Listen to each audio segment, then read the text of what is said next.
Bonjour à tous et bienvenue sur la chaîne Shabbat chez Chaya, j'espère que vous allez bien. Alors vous ne le savez pas, mais aujourd'hui dans cette maison c'est un jour un peu spécial puisque c'est l'anniversaire de mon fils qui fête ses 12 ans. Donc je me suis dit que c'était l'occasion de vous montrer comment j'allais faire son gâteau d'anniversaire et de partager un petit peu de ce moment avec vous. Donc on va passer en cuisine. Je vais vous montrer, je vais faire un roulé chocolat mascarpone. Donc vous allez voir, c'est exactement les mêmes types de préparation que pour une bûche. C'est pour ça que dans le titre, je vous ai marqué non, ce n'est pas une bûche de Noël, puisque ce n'est pas pour fêter Noël, mais pour fêter l'anniversaire de mon fils. Mais vous pouvez en faire bien évidemment ce que vous voulez. Bûche de Noël, roulé, gâteau de Shabbat, c'est vous qui voyez, il n'y a aucun problème, ça conviendra à tout le monde. On va passer en cuisine, comme vous pouvez voir derrière moi, il y a déjà un petit peu de balagan, c'est parce que j'ai commencé à le faire et je vous ai bien évidemment filmé tout ça. On va prendre la suite ensemble. Avant qu'on passe en cuisine, je vous rappelle qu'il faut vous abonner si ce n'est pas déjà fait. Si vous appréciez la vidéo, n'oubliez pas de la liker. Et bien sûr, vous pouvez également me laisser un petit commentaire et partager la vidéo. Je vous le dis à chaque fois, mais moi, c'est ma façon à moi de savoir que vous appréciez mon travail et ça m'aide grandement, vous l'imaginez même pas. Allez, c'est parti, on passe en cuisine. Alors pour faire déjà la génoise, le biscuit, on va déjà prendre 4 œufs, 120 g de sucre et 120 g de farine et c'est tout. Et ensuite on va tout mettre au robot avec cet embout-là, ok, et c'est lui qui va faire le plus gros du travail. Donc je vais commencer par mettre mes œufs et mon sucre dans la cuve. Donc en entier, hein, je ne sépare pas le blanc des jaunes, comme vous pouvez le constater.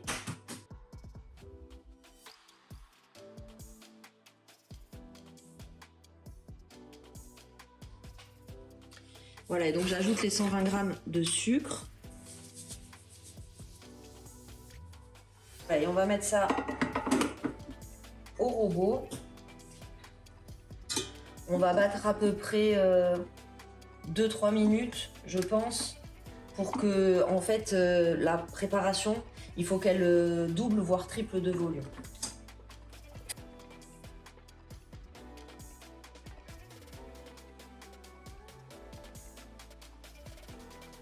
Vous avez vu comment c'est aérien, c'est magnifique, on dirait un nuage. Donc à ça, je vais ajouter en fait la farine petit à petit. Je vais la mettre en 2-3 fois et je vais mélanger en fait avec une spatule, avec une maryse pour garder vraiment ce côté aérien. Il faut faire ça vraiment délicatement.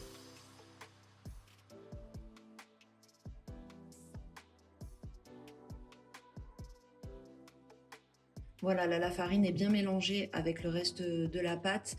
On va poursuivre la recette. Vous avez vu, c'est vraiment hyper facile. 3 ingrédients, un robot qui vous fait tout le travail.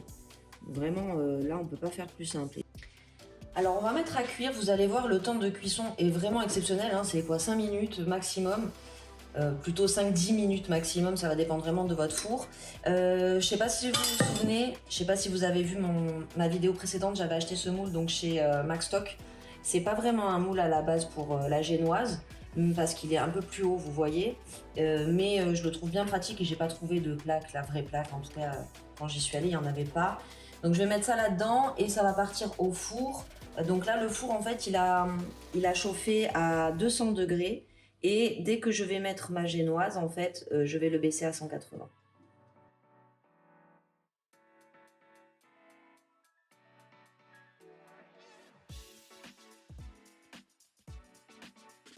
Donc là le four il est à 200, je le baisse à 180 avant d'enfourner.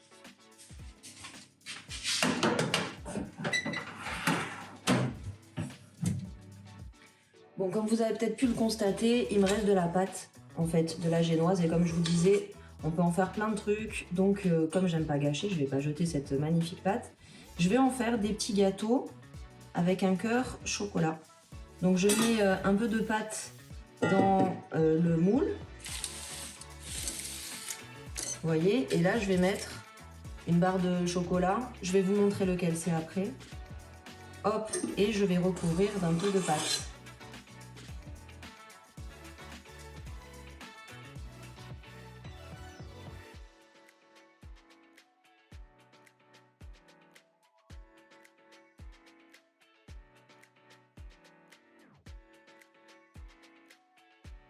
Je vous montre vite fait le chocolat en question parce que je vois que la génoise est en train de colorer.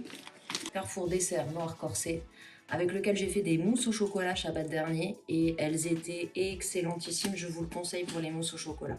Alors je pense que la génoise est bonne. Ça fait 10 minutes qu'elle est dans le four. Comme je vous disais, mon four il est un peu lent. Elle a commencé un petit peu à dorer, colorer on va dire, et je pense que c'est bon. Du coup j'enchaîne avec les petits gâteaux improvisés avec la génoise qui est restée. Donc génoise cœur chocolat. Je les mets au four à 180 degrés. C'est des individuels, donc je pense que ça va cuire assez vite. Je vais venir surveiller. Je vais déjà laisser 15 minutes et je verrai ce que ça donne. On va passer à la crème chocolat mascarpone. Donc je vais vous indiquer d'ores et déjà tous les ingrédients qu'il nous faut avec les quantités. Et bien évidemment, je ne le répéterai jamais assez, mais vous pouvez tout retrouver dans la description de la vidéo, donc n'hésitez pas à aller voir. Donc pour cette crème chocolat mascarpone, il nous faut 250 g de mascarpone. Il nous faut 50 g de sucre glace. Il nous faut 35 g de cacao en poudre non sucré. Il nous faut 240 ml de crème liquide épaisse. Et optionnel, mais c'est toujours très bien de la mettre, c'est une cuillère à café de vanille liquide. Donc la première chose à faire dans cette recette, c'est de tamiser le sucre glace et le cacao et les mélanger.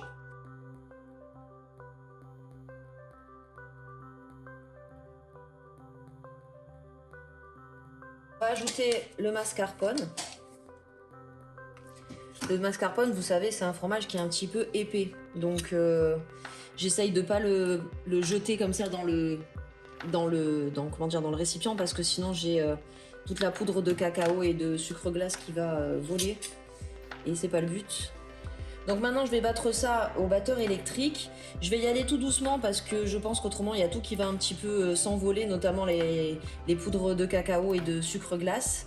Et ensuite on rajoutera... Ah non, j'ai oublié un truc, vous voyez, je vous parle en même temps. J'ai oublié de rajouter la petite touche de vanille. Je vous l'avais déjà montré, celle-ci elle est vraiment très très bonne. Donc l'équivalent d'une petite cuillère à café.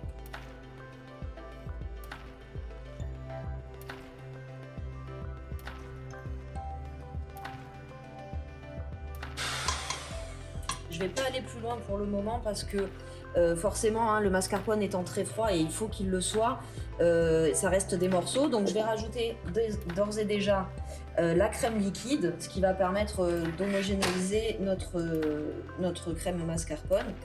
Non, je vais pas faire avec ça, je vous dis des bêtises, je fais des bêtises. On a dit 240 ml.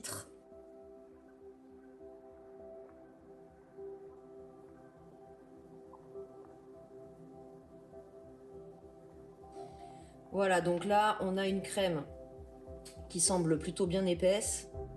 Je goûte, hein, je fais la gourmande, mais il faut bien savoir si ce qu'on a fait est bon. Hein. Oh my goodness. Une tuerie, les amis, une tuerie. Voilà, on va passer au dressage. Alors, en fait, quand je vous ai montré la sortie de ma génoise, je me suis rendu compte qu'elle manquait un peu de cuisson. Donc, je l'ai remise au four et ben, au final, elle était un petit peu dure ensuite à démouler. Je vais vous montrer, vous voyez, j'ai un petit peu galéré. Et donc, j'ai fait la technique du torchon humide. Hein. Je l'ai mise donc, dans un torchon humide une fois que je l'ai démoulée et je l'ai pliée, je l'ai déjà roulée, en fait, pour qu'elle soit plus facile ensuite à travailler. Donc, voilà la génoise en question. Il ne faut pas oublier de toute façon qu'il va être recouvert le gâteau, donc s'il y a des choses qui sont pas régulières, c'est vraiment pas grave, mais vraiment pas du tout. Donc là je vais mettre la crème donc sur la génoise.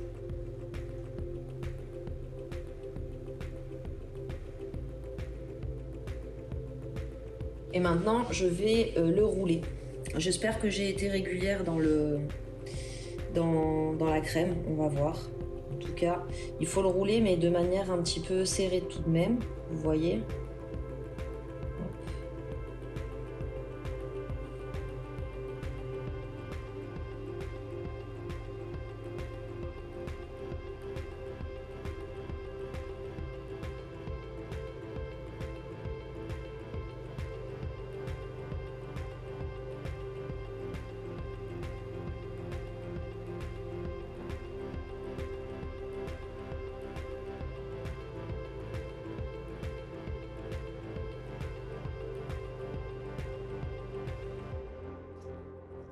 Alors je vais rajouter, je vous avais montré quand je les ai achetés, c'est comme des petits diamants, on va dire, couleur dorée.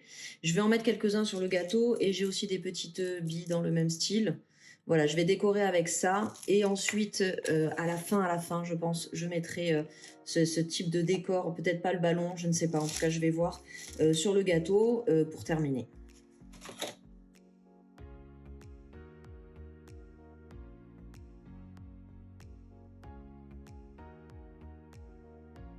Et voilà le résultat final, les amis. Donc, on a les petits cœurs avec la génoise qui restait, où j'ai mis un carré de chocolat à l'intérieur, et le gâteau d'anniversaire, donc le roulé, qui est franchement magnifique. Je suis pas peu fière de moi, je dois l'avouer.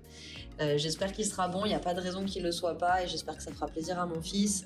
En tout cas, comme d'habitude, j'ai adoré partager ces recettes avec vous. Faites-moi savoir en commentaire si vous allez les reproduire. Et avant de vous quitter, je vous rappelle qu'il faut vous abonner, qu'il faut liker, partager et commenter. Je vous dis à très bientôt pour de nouvelles vidéos.